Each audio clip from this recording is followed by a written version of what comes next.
Cloud. So good evening or good morning, everyone. Welcome to Weekly Dharma Gathering. My name is Shantae Paradigm Smalls, and I'm one of the co-founders, and I'm the curator and host of Weekly Dharma Gathering. So thank you all for being here and joining us. Tonight and this morning, depending on where you are, today our session will be led by Kaira Lingo. We're excited, who's joined us from Colombo, Sri Lanka. And the talk is titled, Grow the Good, Applying Wise Diligence to Incline Our Minds Towards Well-Being and Resilience. So the format of tonight, of today, actually I'm just gonna mute everyone, so please keep yourself on mute, thank you. Kaira will lead us through a guided meditation. Then we'll give a Dharma talk and we'll close with a Q&A session. So just a couple of things about the format. You can ask questions, you can wait to the end and raise your hand and ask questions, or you can put questions in the chat box and I will read them to the teacher. Also, tonight's session will be recorded, so if you prefer not to be seen, you can turn off your camera feature like this. Just press stop camera, and that will happen. Whatever your picture is or your name. And it'll also record when you're asking questions, both voice and image. And the recording will be accessible within 2 days, within 48 hours, via your purchased products on your Vimeo Weekly Dharma Gathering account. And you'll receive an email, an automatic email, notification once the talk is posted. So, Kaira Lingo teaches meditation and mindfulness internationally with a focus on activists, people of color, artists, educators, families, and youth. She began practicing mindfulness in 1997 and received Dharma teacher transmission in 2007, and ordained nun of 15 years in Thich Nhat Hanh's Order of Interbeing. She is now based in Colombo, Sri Lanka, leading retreats internationally, offering mindfulness programs for educators and organizations, as well as individual spiritual mentoring. She edited Thich Nhat Hanh's Planting Seeds, Practicing Mindfulness with Children, as well as Together We Are One, Thich Nhat Hanh's teachings from the first People of Color retreats. In addition to practicing in the Zen tradition, she practices and teaches in the Insight tradition and is a trainee in a 2020 Spirit Rock teacher training. I just want to say about that, there are a lot of great, amazing teachers. That's not my tradition. A lot of great teachers coming out of that tradition, including Kaira. So I'm very excited for all those teachers. And you can visit her at kairajewel.com. I'll put that in the chat box. And with that, I turn it over to our teacher. Please teach us. Thank you so much, Dr. Shantae. It's really a pleasure to join you all here and to see some wonderful old friends from Washington, D.C., and all of you who are joining the call, whether it's now live or recorded. So I'll begin. And I also just want to say to thank you, Shantae, for making this platform and for the kind of teachers that you're inviting on, the kinds of themes that you're addressing. I've been really excited since I heard about this weekly Dharma gathering, and I just feel it's a very unique platform. So I'm very glad to be part of it and hope to stay connected. So,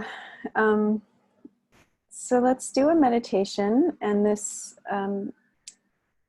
practice that we'll do for our focus this evening, or my morning, it's 5:30 in the morning here, is really looking at how to cultivate the goodness in our minds, because we have so many wholesome qualities, so many potentialities that need our attention and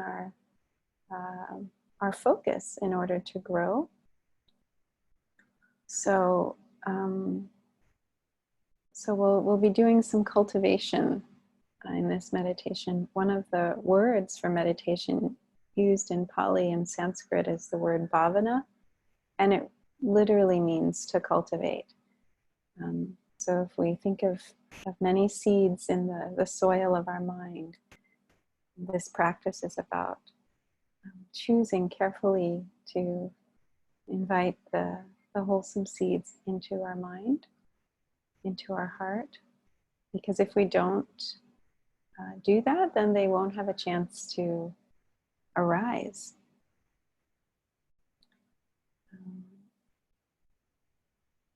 So this is a meditation to arouse wholesome mind states that can bring us much benefit. So I invite you to begin by bringing awareness to your body.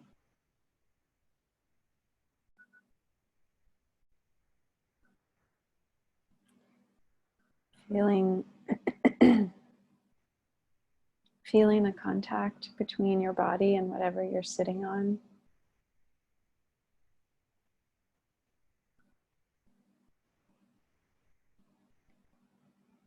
And allowing your body to release its weight onto the support of the earth.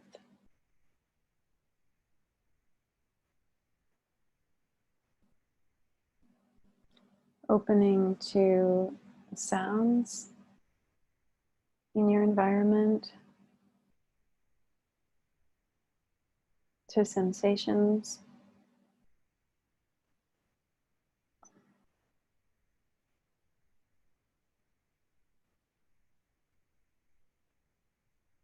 Feeling your breath.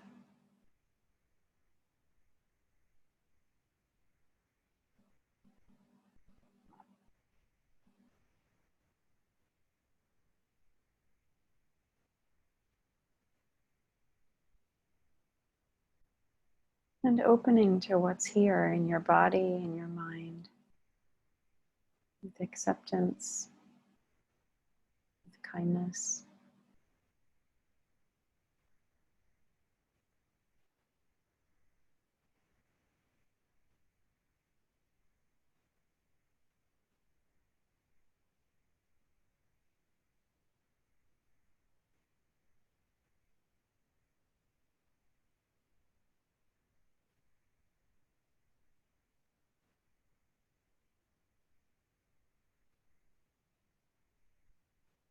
As much as you can, allowing yourself to simply be.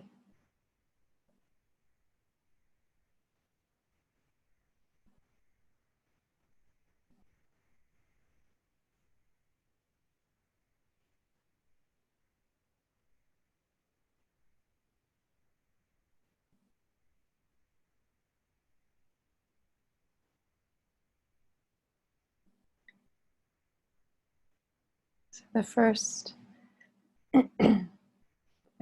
state I invite you to awaken in you is appreciation for yourself, for showing up, for being part of this call.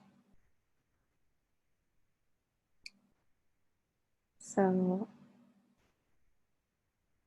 being aware that something in you is energetic and motivated to grow and deepen. There's an energy that cares about your own inner life, your own happiness. So feel the goodness of this impulse in you that brought you to practice in the first place.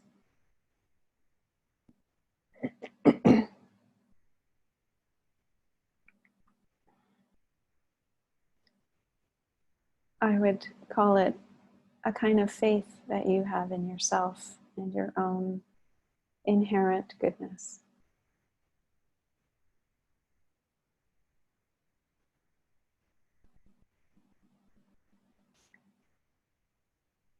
So as you get in touch with this impulse that brought you to practice today, notice if you can feel it anywhere in your body.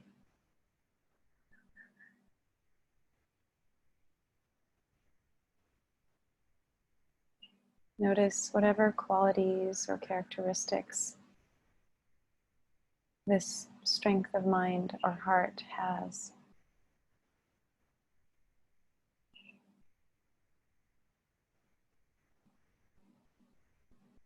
And perhaps it has a kind of upright quality, or maybe it's soothing.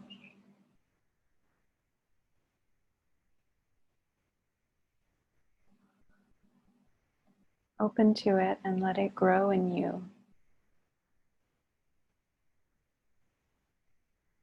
Allow it to get fuller, a little juicier in you. The sense of your own being there for yourself.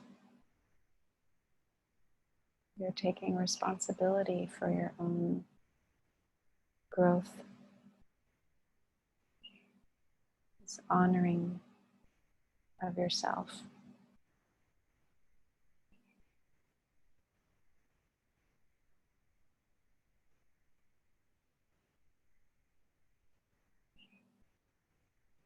And let it anchor in a part of your body that resonates with this quality.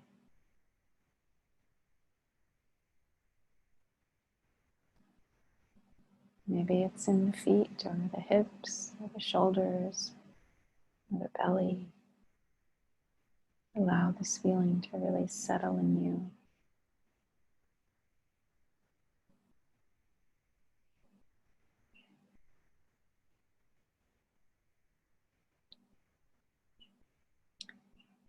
And notice if there's a part of you that's more comfortable taking this wholesomeness for granted, or that wants to focus on the parts of you that need improvement, in quotes. So notice if there's any resistance to allowing in the good.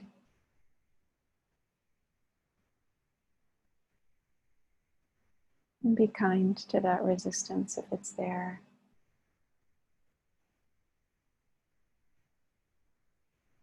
Also seeing if you can just give that good some space to shine right now.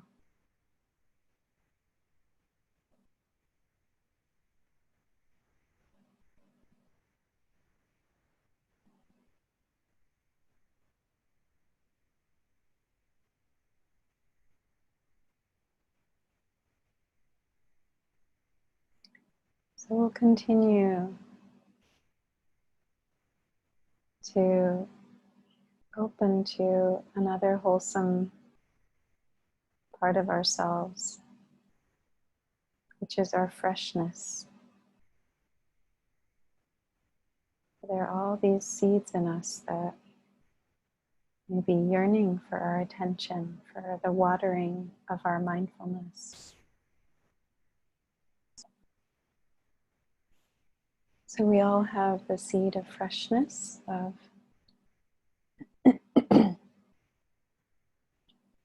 this ability to see each moment as new and unique, to look at life with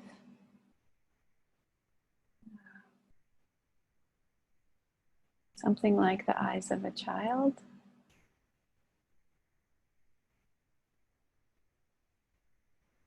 with awe.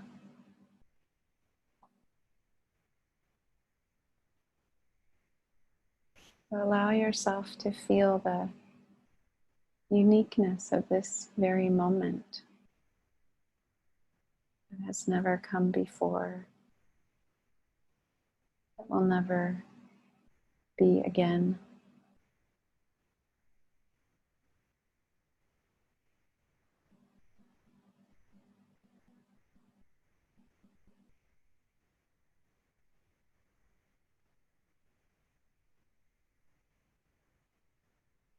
Connecting with the preciousness of this breath, also so special, so unrepeatable.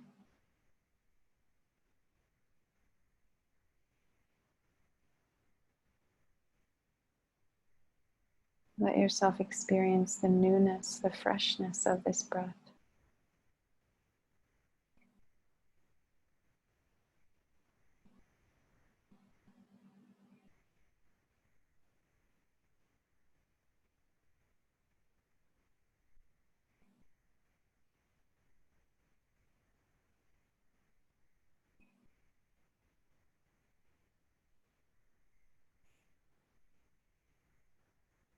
So opening to this quality, letting it grow in you of looking at the world around you, looking at each moment as something like the opening of a flower. Yourself as a flower opening.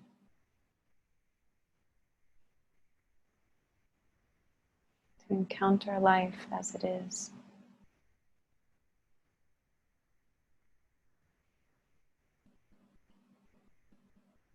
With all its beauty, all its terror.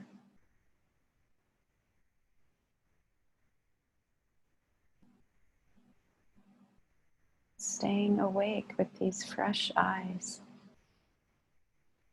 to receive, to engage.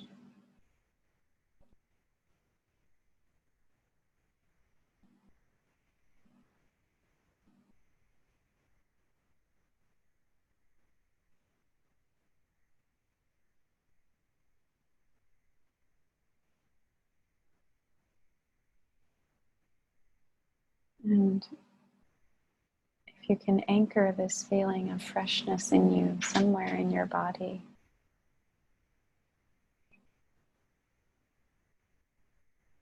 wherever it feels appropriate, let this feeling settle in a particular part of your body.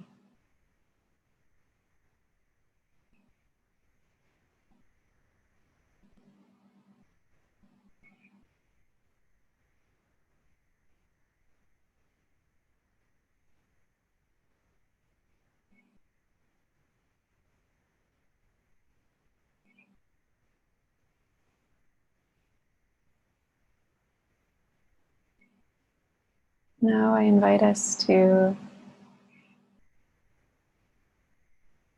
open to the energy of stability in us. Perhaps we can connect to the image of a mountain, very strong, very solid,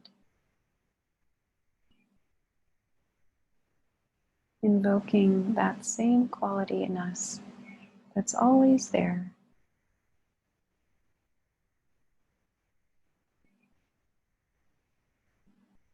Perhaps visualizing yourself seated on a mountain or seated like a mountain, becoming a mountain.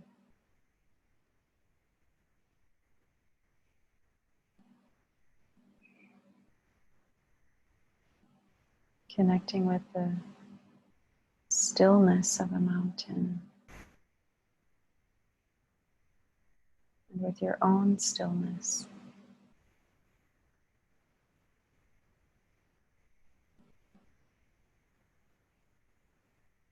Drawing up that experience of your incredible strength, your incredible endurance, your capacity to face difficulties, all the winds and storms of life.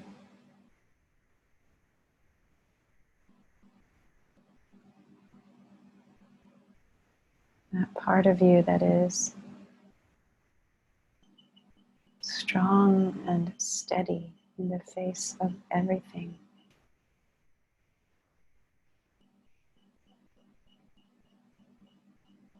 Let this feeling of strength grow in you.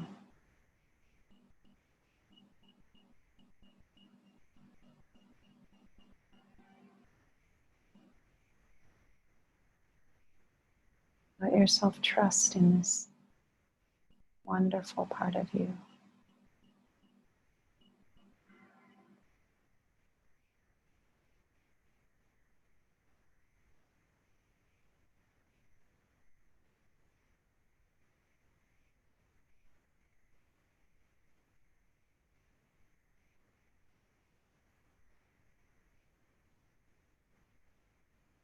And see if there's a place that you want to anchor it in your body. To remember this feeling.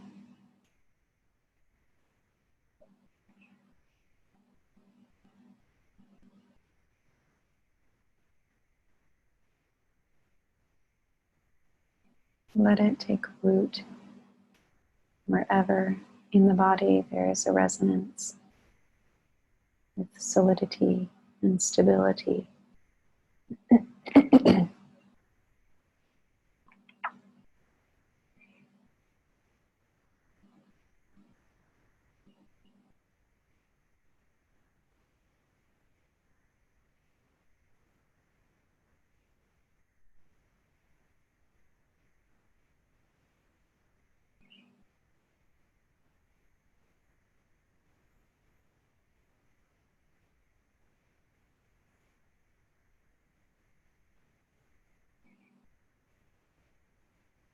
And the last wholesome quality that we will invite to arise is the quality of freedom, of spaciousness. If you enjoyed visualizing yourself as a mountain or on a mountain, you could bring that to mind again and see yourself at the top of a mountain or a high place, looking all around. So much space around you.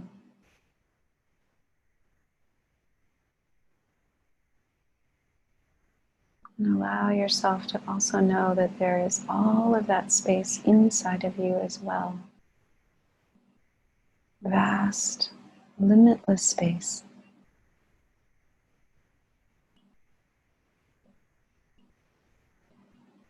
Although we feel very solid, quantum physics tells us that there's much more space than there is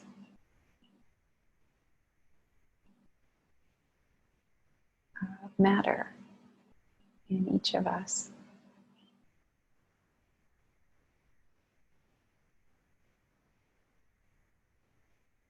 Breathe in this feeling of space.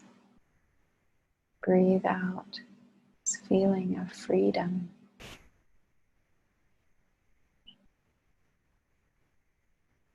Being in touch with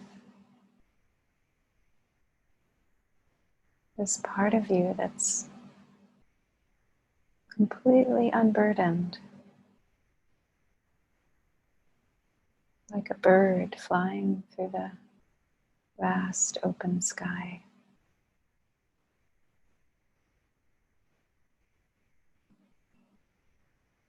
Or like the full moon traveling through the night sky. No obstruction.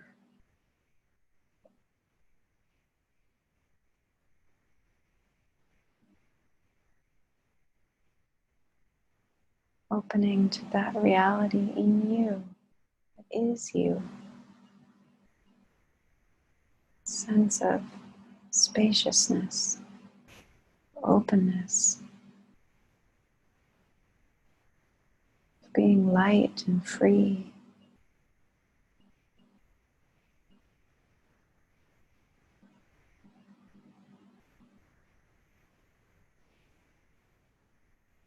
Allow yourself to enjoy this quality that's always available to you. You can pull it up out of your consciousness in moments when you feel tight or constricted or stressed with time pressures. Reestablish this sense of spaciousness right in the midst of the crunch.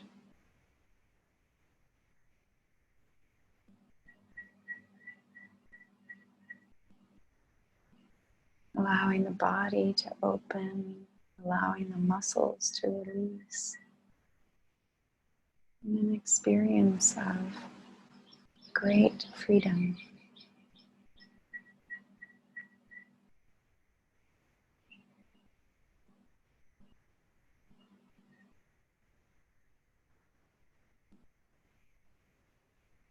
all possibilities are available.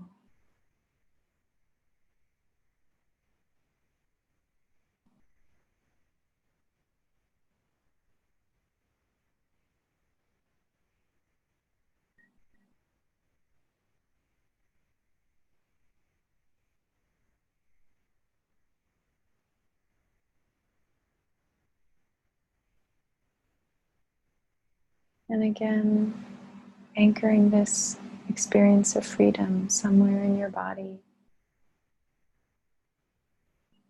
wherever feels right.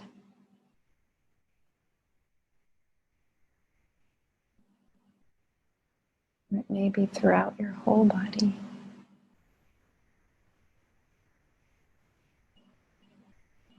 Allowing yourself to weave this experience into the fabric of your being.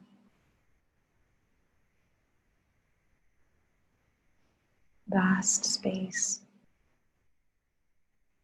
joyous freedom.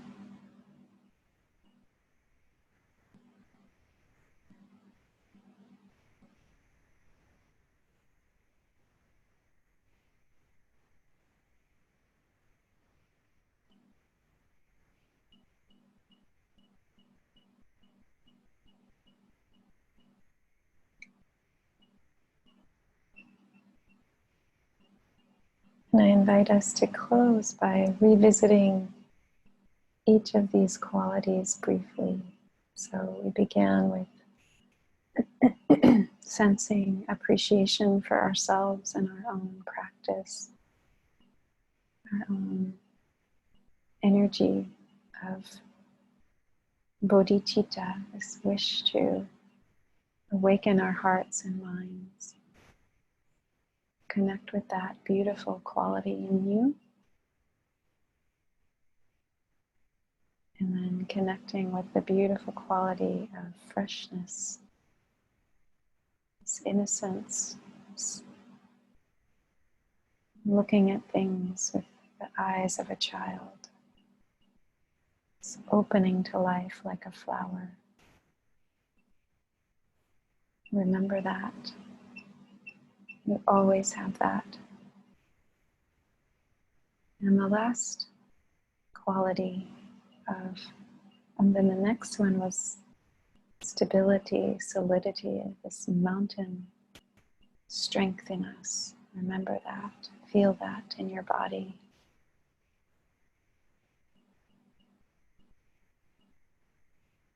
We can dwell there whenever we need to.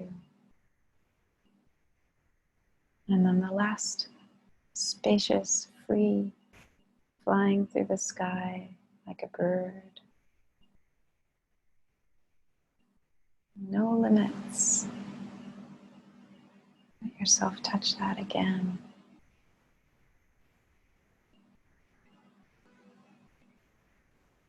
And we'll transition gently to how we might carry these qualities into our life, into our interactions.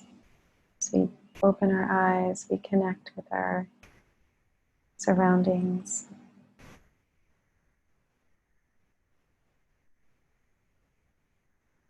Thank you for your beautiful practice.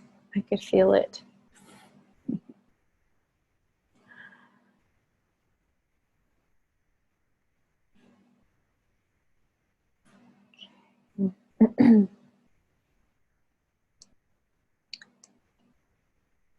So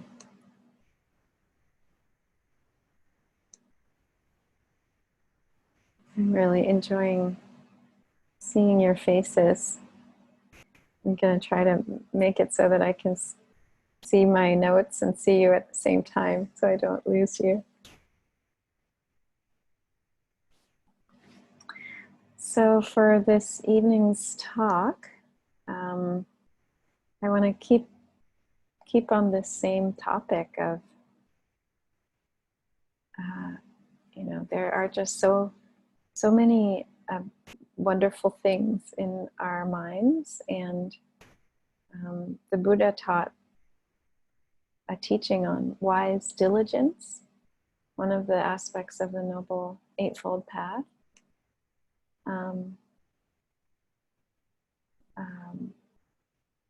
And I just saw your message, Sheila, about not being able to use your webcam.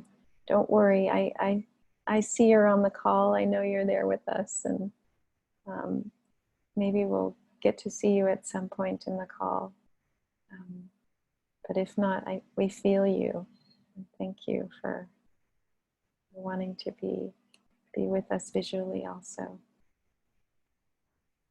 So wise diligence is this aspect of the Eightfold Path. And the Buddha talked, or right effort, wise effort.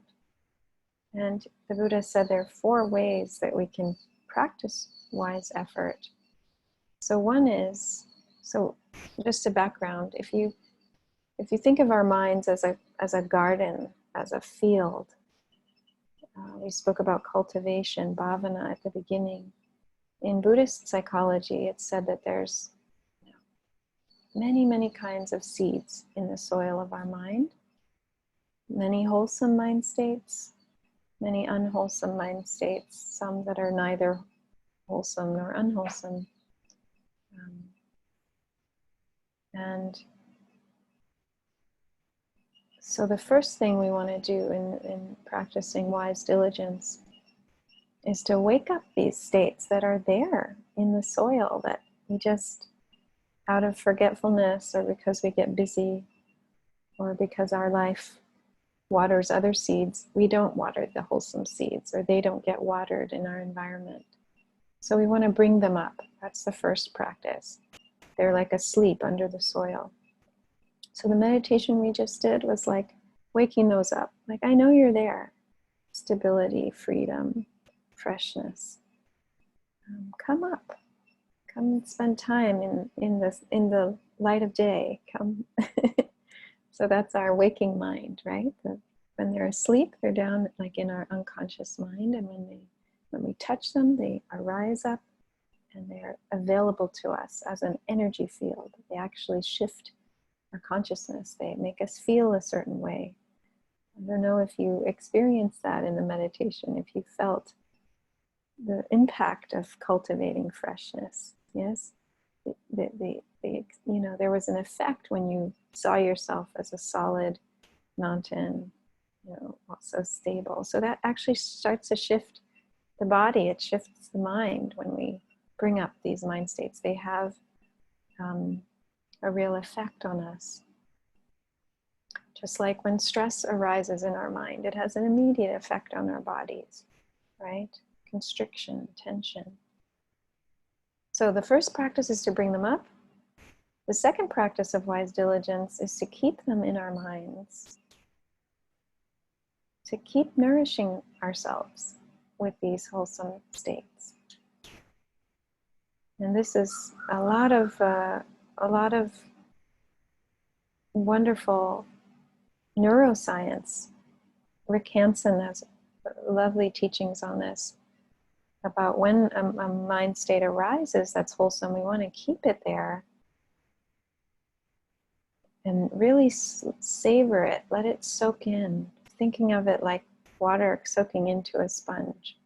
Or, if we think of our body, like filling in the caverns in our body, and it might need a while to sink in, because if you think of water filling up a cavern, there's lots of little hidden holes and gullies. So letting it be in us, in our mind, so that it can come and fill up these parts of ourselves. Because we have a tendency to focus on what's not good in our lives, and that's an evolutionary trait. And so we're 20 times more conditioned to see what's dangerous in our environment, what's negative, what's difficult, and not just to see it, but to overemphasize it and to hold on to it much more tightly in terms of, it goes right into our long-term, into our memory, into our recording of our experience than when we are in touch with something beautiful, something nourishing, like a sunrise, right? That takes a lot more time, and we need to put a lot more attention on it in order for it to do the same thing to our consciousness that paying attention to a negative thing does. A negative thing goes in immediately in 1 second, but we have to spend 20 seconds with a positive experience for it to lodge in our memory and really have an effect. So to keep the balance, we have to do a lot more of nourishing the positive and the wholesome, the wholesome mind state. So when they're there, notice that they're there, feel them in the body, let them stay in your mind, in your body. Let them grow bigger. That's one of the practices. Let them, increase. So find more ways to feed them. So visualize more things that give you that sense, right? And then the third practice of wise diligence is that we avoid touching seeds that cause suffering. So wholesome, unwholesome really means skillful, unskillful. What is skillful, what is wholesome, creates happiness, well-being. What is unskillful, what is unwholesome, brings up suffering, brings up ill-being. So we have enough of that in our lives already. We don't need to bring in any extra. So we don't want to water the seeds that create pain and stress for us and for others. And then the last of the 4 aspects of wise diligence is that, it's life happens, these seeds arise. Either we bring them up out of our unmindfulness, or the environment brings up unwholesome seeds and they cause suffering. So as soon as that happens, like a good gardener, we want to take good care of those seeds of suffering and help them to go back to the soil, to the storehouse of these seeds. It's not a practice of suppression. It's a practice of accompanying ourselves and not letting these unwholesome states be without adult supervision in the mind. We want to take good care of them, know that they're there, bring compassion and kindness to be with them, get to know them, and hold them, and then they can go back down transformed. Every time something that creates suffering has been seen and acknowledged and cared for by our mind, when it goes back into the soil of our mind, it's a little weaker, it's a little less able to make us reactive. So it's gotten a bath of mindfulness. So it's not about suppression, but it's about really choosing what we want to cultivate. I think about this with the news and how I was reading a teacher's reflection on how, what the news sells is what causes stress. That's what sells. The news is there to sell. It is there to provide us information, but it's also there to sell something, to keep our attention on something. And that is coming from a pretty biased perspective. It's not that the things on the news aren't important, and we do need to know what's happening in the world so we can respond and be engaged. But it was helpful for me to reflect on, all of this is to sell, and what sells is the negative for the most part.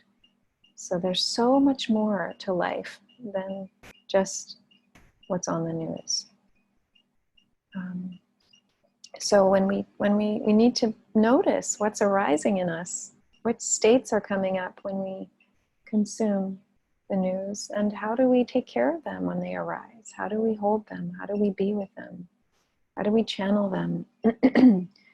So one of the beautiful practices that neuroscience has also found with savoring, cultivating the good, this is something I learned from Rick Hansen, is that you can grow these mind states in you, savor them, and then you anchor them in the body, you really feel them. And then one thing you can do is you can choose to pair it. If it comes to a place where you feel it's pretty solid in you, this sense of savoring this good experience, you can choose to pair it with a negative memory or experience.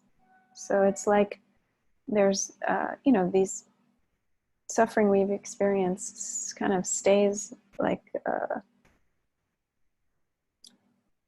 a cell or something that is still there in our bodies, some memory of a past experience. And when we have a good experience, we can bring it up and let the good experience wrap itself around this difficult memory. And so that instead of getting maybe triggered when we have that negative memory arise, we now have built neural pathways that bring up also a positive association with that difficult memory. So part of taking care of unwholesome states, this fourth step, could be to also bring up a sense, either invite it up when you're savoring something good, when you're doing the second step of letting that goodness really fill you. You could bring up this difficult memory and let that memory hold that suffering in you, so that you pair those two experiences and let your body have a new response to that suffering.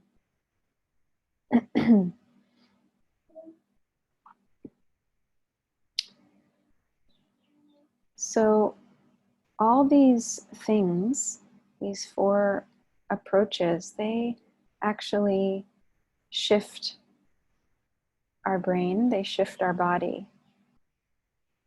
The more we bring up the good, the bigger the good grows in us, and the more we look for the good, the more we see the good around us, because that tendency, those seeds, those wholesome seeds, are larger in us. They're more prominent. They're more likely to be touched off. And the more we are present for our difficulty as it arises, and the more we hold it and be with it, take care of it, accompany it while it comes back to the store of our mind,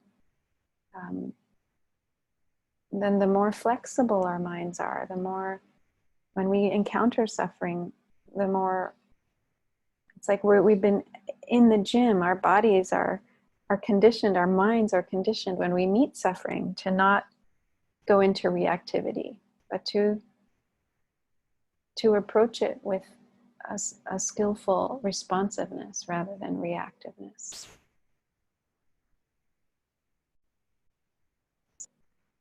And a beautiful teaching about these four aspects of diligence that I love is that often, simply by doing the first two, watering the positive, wholesome states in us, the unwholesome states begin to weaken all by themselves. I just love that teaching because it means we can be quite lazy. We don't have to feel like we have to go and fix all these parts of ourselves that we don't like. Just taking care of the good in us. And the unskillful, the unwholesome, it doesn't have the chance to manifest, because what's coming up are the wholesome. So that it doesn't have airtime in the same way. So if we're actively bringing in, like turning to the channel that we want, then the other channels don't have a chance to arise, right? If we're not doing anything, then they can come up. But if we're inclining our mind to how can we bring up these positive states, then then it's harder for the ones we don't want to arise. So I have a story about this that I love from a book called Gaviotas, A Village to Reinvent the World. It's about this wonderful village and community in a rural area of Colombia that has been touted by the UN as kind of a model for development. But this is a backstory in that book. So the Inter-American Development Bank president, Felipe Herrera, a Chilean economist, once visited a tiny native Indian village on the high altiplano near Bolivia's Lake Titicaca, where in the late 1990s he'd gone on a feasibility study for a proposed hydroelectric dam. Upon completing the site visit, his team realized they hadn't used their entire travel budget. Since the village lacked everything, they assembled the local chiefs and explained that they had some money left. In gratitude for hospitality and assistance, they explained that they'd like to give it to the community as a gift. What project would you like us to fund here in the name of the bank? The Indian elders excused themselves and went off to discuss this offer. In just 5 minutes, they returned. We know what we want to do with the money. Excellent, whatever you want. We need new musical instruments for our band. Maybe, replied the bank team spokesman, you didn't understand. What you need are improvements like electricity, running water, sewers, telephone, and telegraph. But the Indians had understood perfectly. In our village, the eldest explained, everyone plays a musical instrument. On Sundays after Mass, we all gather for La Retreta, a concert on the church patio. First, we make music together. After that, we can talk about problems in our community and how to resolve them. But our instruments are old and falling apart. Without music, so will we.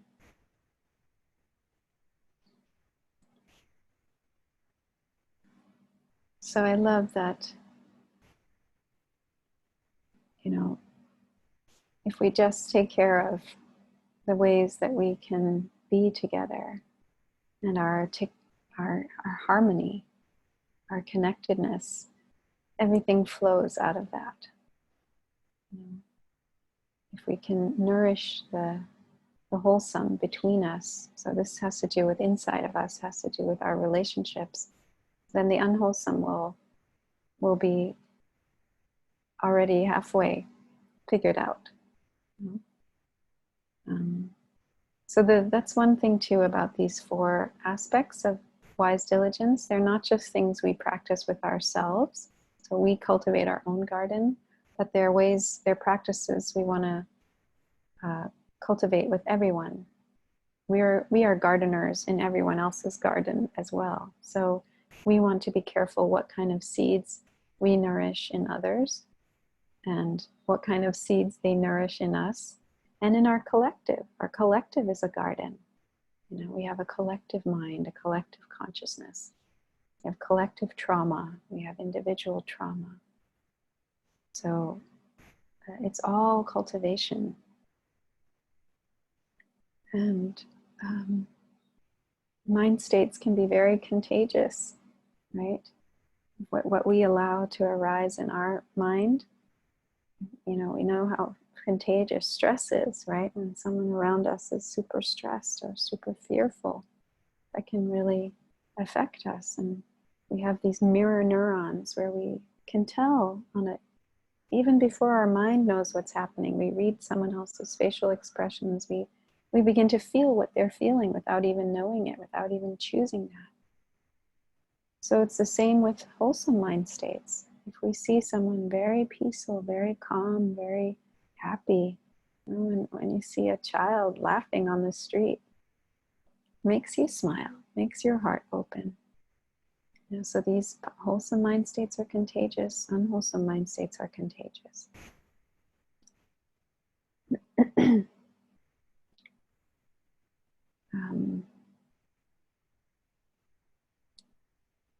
I think there's a lot more to say about all of this.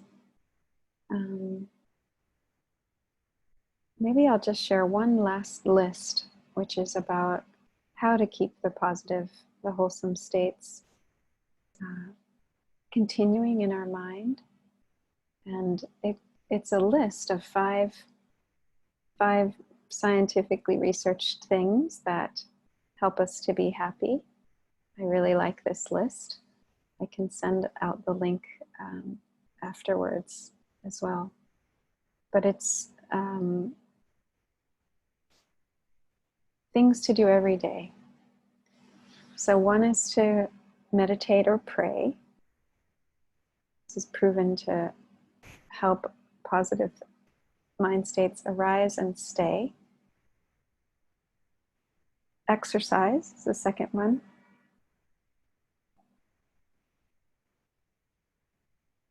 Being aware of 3 things that we're grateful for, or being aware of our gratitude, is the third one. We can do that every day. Practicing a random act of kindness is the fourth thing. So that's a direct way to happiness, is to create well-being for others. And the last one is to journal a happy moment. So to, at the end of the day, think back on our day and to write down something that we really appreciated from the day. So we can practice gratitude when we sit down to eat, something I like to do. We can begin our day, end our day with moments of mindfulness, moments of awareness. And every time we write about or reflect on something that has been beautiful about our life, we actually relive it, and our whole body experiences the effects as if it were happening the first time. And the same goes for every time we rehash a negative event. The same stress, the same, age-inducing and ill health-inducing chemicals circulate in our body. So it's really about choosing. It's really about,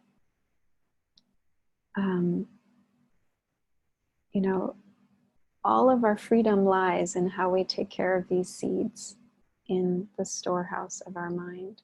So the seeds that are large and have gotten a lot of watering, they determine how we see the world, how we experience our life. So the more we can strengthen and nourish those seeds that are wholesome, the more we're going to experience compassion and wisdom and connection with others.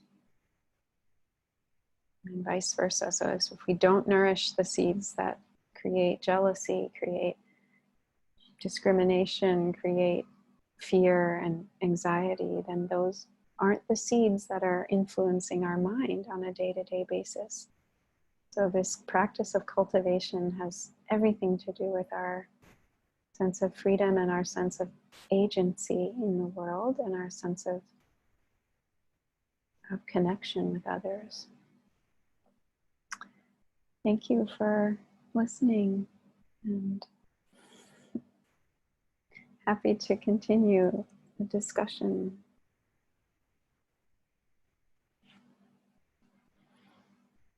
So thank you so much, Kaira, for that really wonderful talk. So I'd just like to, and meditation practice as well. So I'd just like to remind people that you can ask questions either by just sort of raising your hand or unmuting your mic, or you can put your questions in the chat box, and I can read them off to the teacher. And just a reminder that we're recording, so your questions will be recorded. So please, we have this wonderful opportunity to ask questions of our kind teacher.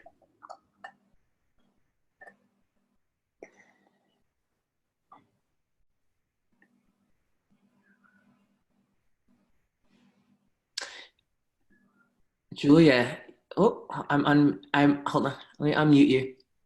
You muted yourself. Hold on, I got you. Hold on one sec. Why are you? Do you need to unmute yourself, Julia? Okay. Okay, great. Did it do it? Okay. Yeah, you did it. Hi, everybody. Hi. Hello, my dear friend. Yeah, I've just been practicing this myself for Kanson's work, and he has this acronym HEAL, to have a good experience, to enlarge it, to absorb it, and link it to the harder experience. And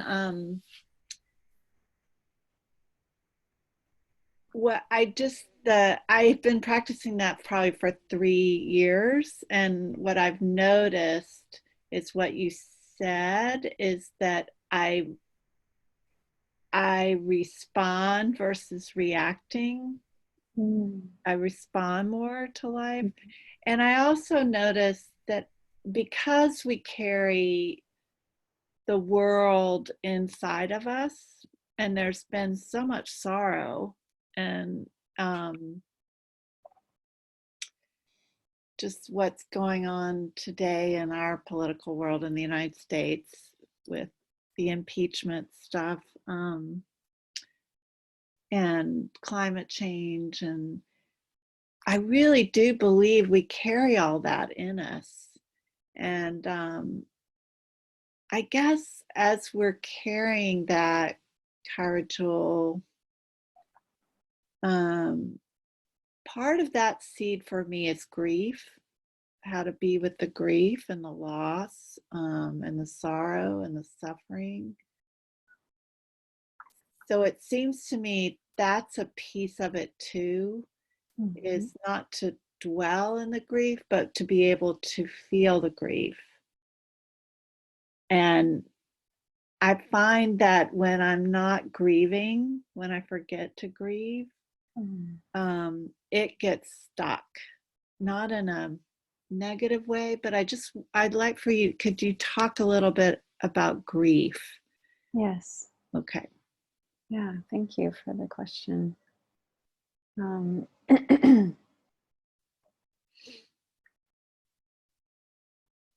So I think it's very important to really, I think part of why we're in the trouble we're in is because we're not grieving, because we're in denial, because we're shut down, we're frozen, we're numb. And I think that, you know, like the healing trauma, you know, we know when an animal gets wounded, it needs to shake out all that fear, all that stress to go, then its nervous system is calm again, right? And I think experiencing grief is like that. It's like letting the whole thing come through us and then move out of us. But if we don't let it come through us, it's still there. And we're always, you know, kind of there's a obstruction in the pipe, so the thing can't flow, right? Yeah. So it's part of a healing process to experience the grief fully. And I was really appreciating a summit a few weeks ago on collective trauma, many different talks, and there were some beautiful talks about how, like climate change, for instance, this was Thomas Hubel, he was organizing the summit, was saying that we have collective trauma. It's like snowflakes have fallen and they haven't melted, and then the next layer of snowflakes falls, and so everything grows and grows and gets impacted. So we have our ancestors' trauma that didn't get resolved, and we have our own trauma, our own society's collective trauma. And he was saying, if we can heal that trauma, like that's what's in the way of our inability to act on climate change. It's that frozen grief, that frozen pain from our ancestors, from our own lives, that keeps us from all of the innovation, all of the freshness, all of the wisdom, all of the generosity of heart. That's the thing. All those things are there in every single human being, in our whole collective mind. We have all the solutions we already need, but they're stuck under layers of grief, frozen layers of grief. So your question is so key, is how do we begin to experience that? Because it has to melt, it has to release, but we can't shovel it away. It has to actually be metabolized. We have to go back and understand what that trauma, what that grief of our ancestors is, of our own lives is, so it can unblock and release. And then everything is right there, right underneath that we need to respond to all of the tragedies we're facing. So I think this, grief is key. It is really about turning towards acknowledging, not, like you said, not getting drowned in it, but releasing it. It's holding something very important, just below, if we can really be there with it. And so I feel I've just been writing about this, an article on befriending eco-anxiety. We can't do this alone. We can't do this as individuals.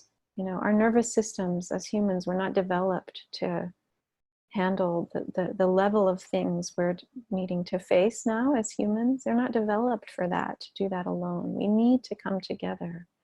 We need to be, no human generation has ever faced what ours is facing now, like the possibility of extinction of our species. And so we have to confront that with others, and with great, great compassion.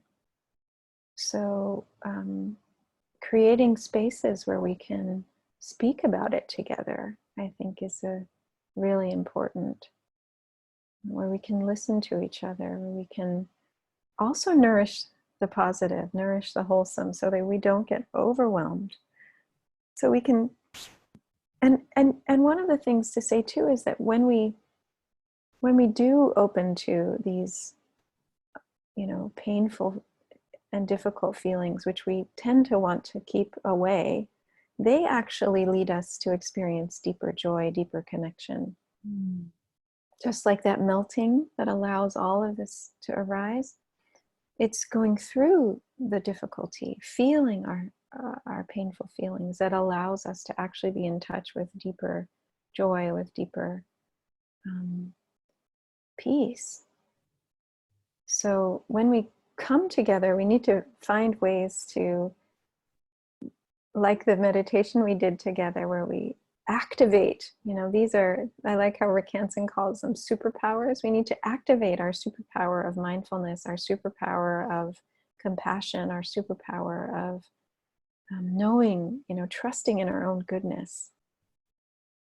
And with that kind of buffed up nervous system, we need to hold the grief. We need to call it up, let it be there, let it melt, begin to metabolize it. Take responsibility for all the ways we've participated in creating a society that does not work. It does not work for the vast majority of people.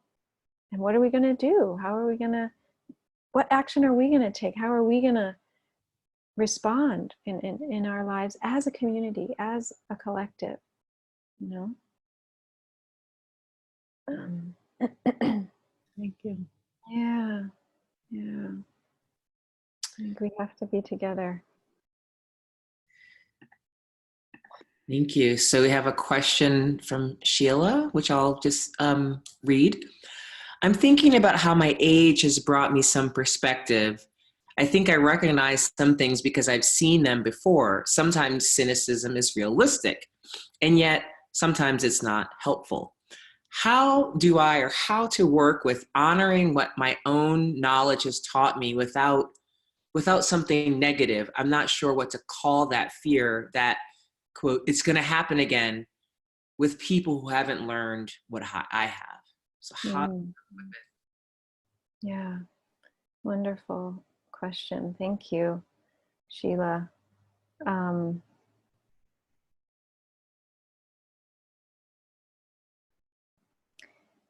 I think it is so important to appreciate all the experience and the wisdom that we have, and especially to be able to share with people who are less experienced. And we also have to keep that freshness that we practiced in the meditation, this don't know mind. Yes, we do have a lot of experience and a lot of wisdom, and that needs to be utilized for the benefit of ourselves, for the collective. And, you know, I love the term active hope. There's this book by Joanna Macy, Chris Johnstone, Active Hope. This kind of hope is not based on an outcome. It's not, we don't feel hopeful because we know how everything's going to turn out. We feel hopeful, we decide to make a move, to bring something into the world because we know that's the only thing we can really do. And to not do that is to give in to despair. So active hope is like the Thich Nhat Hanh in the war in Vietnam, training young social workers who rebuilt a bombed village in the south of Vietnam, and it got bombed again. And they rebuilt it a second time. And it got bombed a third time, and they rebuilt it a third time. I think this might have happened 4 times. But you'd think, well, why would you keep rebuilding this village? Well, they were involved interwoven with the lives of these villagers. They wanted to keep encouraging humanity, encouraging goodness.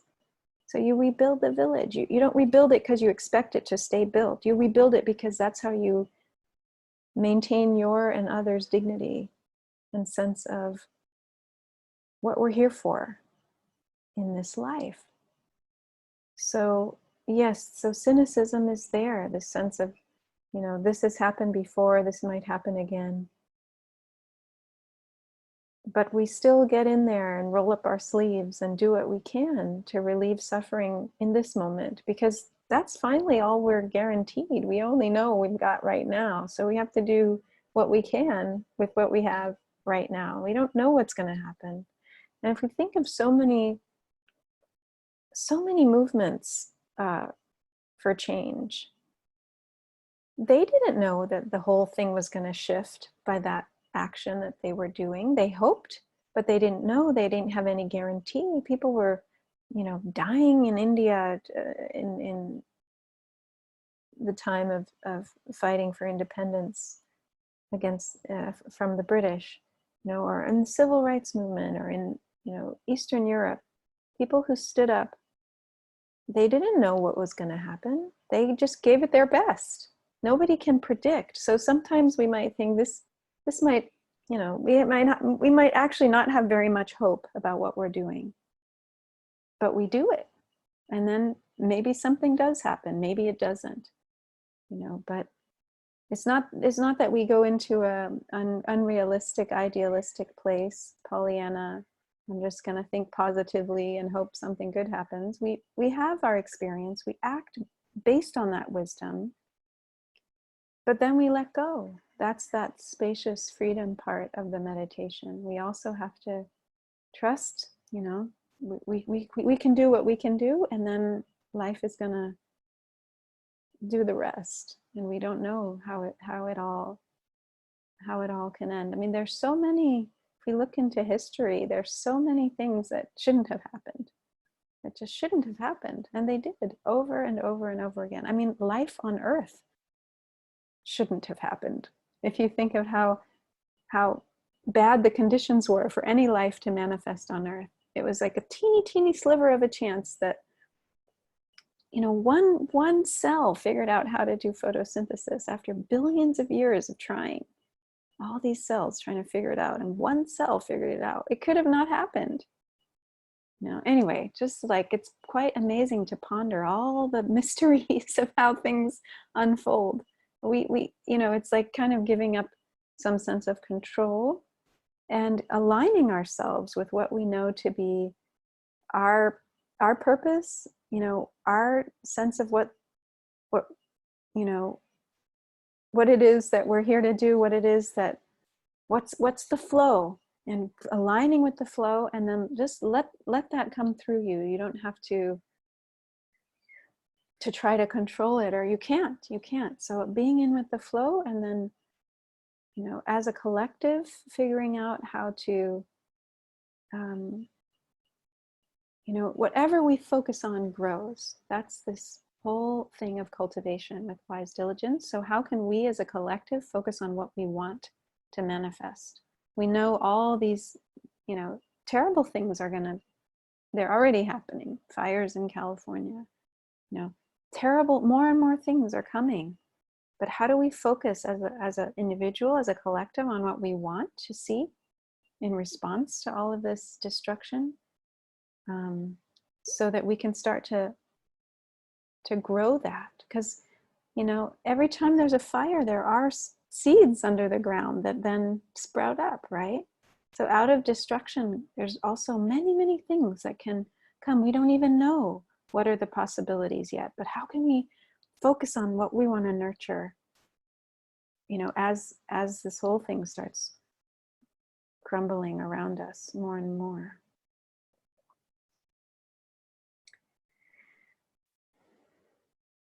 Thank you. So a couple of comments. Sheila says, relieve suffering in this moment. Ah, right? Smiley face. Julia says, write a book. And has to go and bows to all. So we have time for one more question for our teacher before we go to announcements.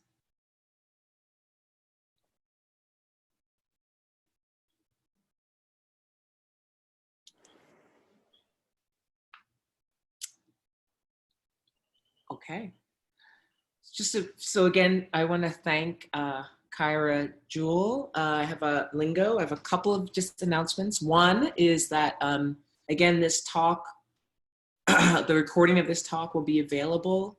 It'll be posted within 48 hours, and you'll get a notification. And this is definitely a talk I want to rewatch. So I really thank you. Next week, our teacher will be Maho Kawachi. And Maho is a really great, amazing teacher, and she's teaching, her talk is titled One Step at a Time, and I will put the link right here in the chat box for the people who are here. And just a couple of announcements. We do have a 7-day free trial if you want to try out Weekly Dharma Gathering, and you want to just see what the talks are about. We have some amazing talks from a lot of incredible teachers. I'll put that link in as well. And then we have an Instagram page, Weekly Dharma. That's on Instagram. And then we have a Facebook page, Weekly Dharma Gathering.